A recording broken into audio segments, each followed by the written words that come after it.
So we are going to check out the very special Asus Zenbook Duo today, which is probably one of the most innovative devices that we have seen in a long time.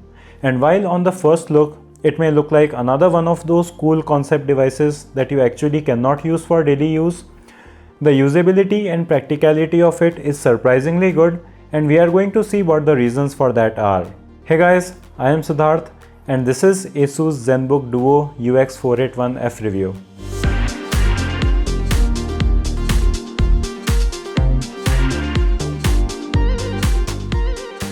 So starting with the build and design, I have to say that this laptop is built way better than I was expecting because it looks kind of fragile with its dual screens when you see it in images. But it has a really great metal construction and it feels very reassuringly heavy and well built. There isn't any flex in its base and even the screen has minimal flex in it. This isn't the thinnest or lightest of the laptops on market at 2 cm weighing 1.5 kilograms. But I totally don't mind that on this device with its extra features and construction, and it still feels compact in hand. The laptop raises itself a little when you open it because of the hinge design, and this improves the thermals and also tilts the keyboard at a comfortable angle. On the left side, we have a full-sized HDMI port along with USB 3.1 Gen 2 Type A and Type C ports. And on the right side, we have another USB 3.1 Gen 1 Type A port along with a combined headphone and microphone jack.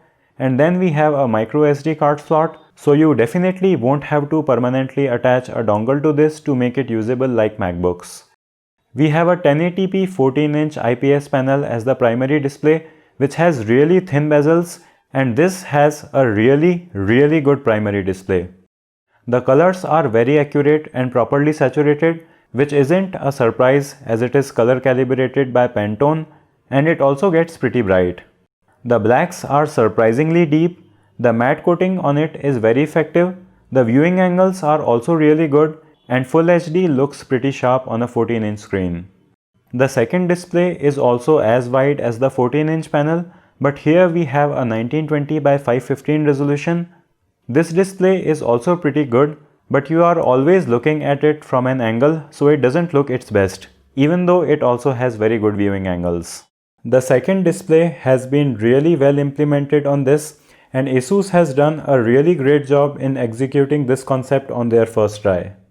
So Windows basically sees this as a second monitor, and that is a really great thing because you can just use it as another monitor instead of being limited to proprietary features.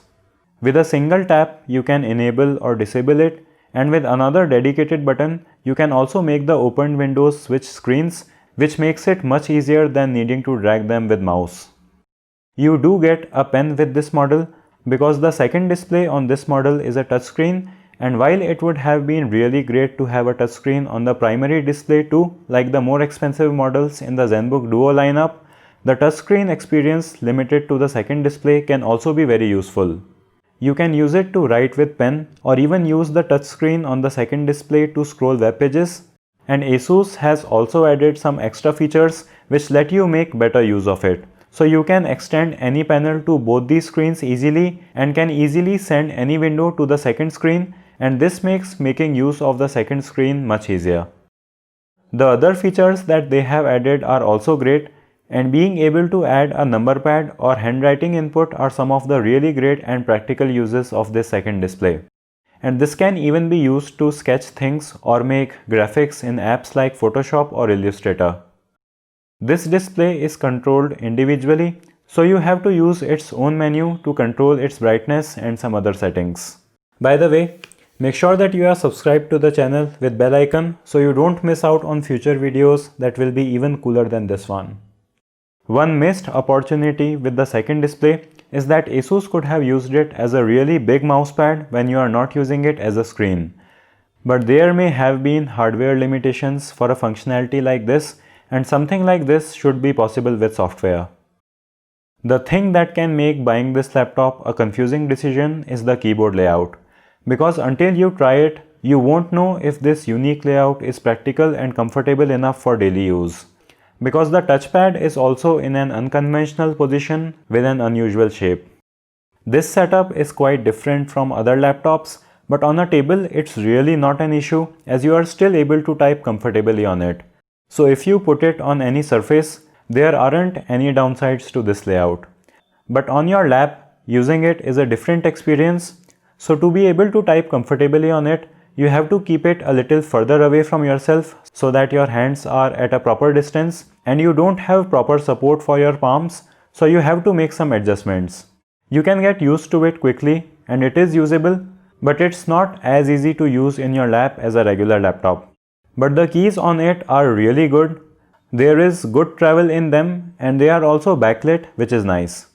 You have a proper full-sized arrow key layout, which is great to have here, and they also didn't do anything funny with the other keys on the keyboard, so the backspace and shift keys are in their proper positions. The only issue I had was that sometimes your pinky finger can touch the touchpad, which can make the cursor go to random positions while typing, but you can disable or enable the touchpad with a single key press. Other than that, the touchpad is pretty good and feels natural to have on the right side of the keyboard, and the mouse buttons are also really good, but you may have to increase the sensitivity in Windows to be able to navigate around with a single tap as you have limited horizontal space. The speakers on this Zenbook are branded by Harman Kardon, and while they have a really great sound quality and fullness to them for laptop speakers, the downfiring configuration means that they don't sound their best when you put them on a table. But using it on your lap gives you a really great audio experience. We have Intel's 10th generation Core i5 CPU in this model, and the really great thing about it is that unlike the previous generation Core i5s, this is a 4-core 8-thread processor, and combined with 8 GB of RAM and the NVIDIA MX250, this laptop is pretty decently powered for doing everyday tasks, and this will also be able to handle some productivity workloads like video editing in Full HD. By adding another 20,000 rupees, you can also go with the higher spec model, which has a 10th generation Core i7, 1 TB NVMe storage and 16 GB RAM if you need to do more demanding work on it. We have a decent quality camera on front, and this is how it looks and sounds like, and you can also disable this camera with a single press of a key. And we also have Windows Hello support along with it, so you can log in with your face. For gaming, the MX250 is definitely not nearly powerful enough to handle modern AAA titles, but you should be able to play some esports and some older titles well enough on this, like Rocket League runs pretty well maxed out on Full HD. The thermal performance is also good, as you have the air exhaust at the screen hinge which throws hot air upwards, so it doesn't get blocked like laptops with a conventional design. And the fans are also very slightly audible when it's working on full load.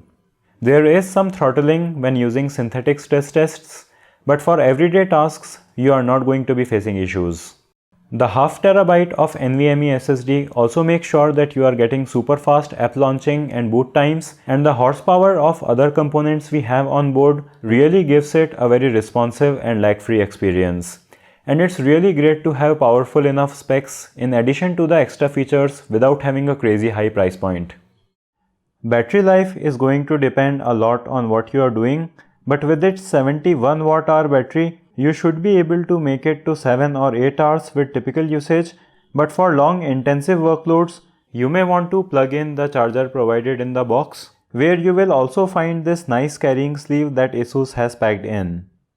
So in conclusion, I think that it's very rare in the world of tech to have a concept that is as groundbreaking as this in a device that actually adds value and makes it more usable instead of just being a gimmick. The Zenbook Duo not only offers something totally new on the table, but also builds a very strong foundation around its additional display, which makes it a very practical addition and results in a device that can be easily used as a daily driver. Even ignoring the additional display, it is a very solid laptop in general with a great construction and enough horsepower to handle more than just your everyday tasks. So with the design and features of this laptop in mind, I was thinking that it would start at a price point of 1.5 lakh rupees. And while the more expensive models go up to 2.5 lakh rupees price range, this particular model at less than 90,000 rupees is something that I consider to be a great value for money. Aside from some awkwardness with the keyboard position, I think that this is a really great choice especially for people who have to manage doing multiple tasks on their laptop. And once you figure out how to make an effective use of the secondary display, you may not want to go back to a laptop with a conventional design.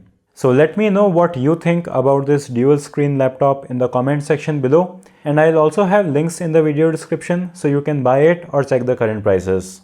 Give this video a thumbs up if you liked it or a thumbs down if you disliked it. Subscribe to the channel with bell for more awesome videos on tech, and I'll see you in the next one.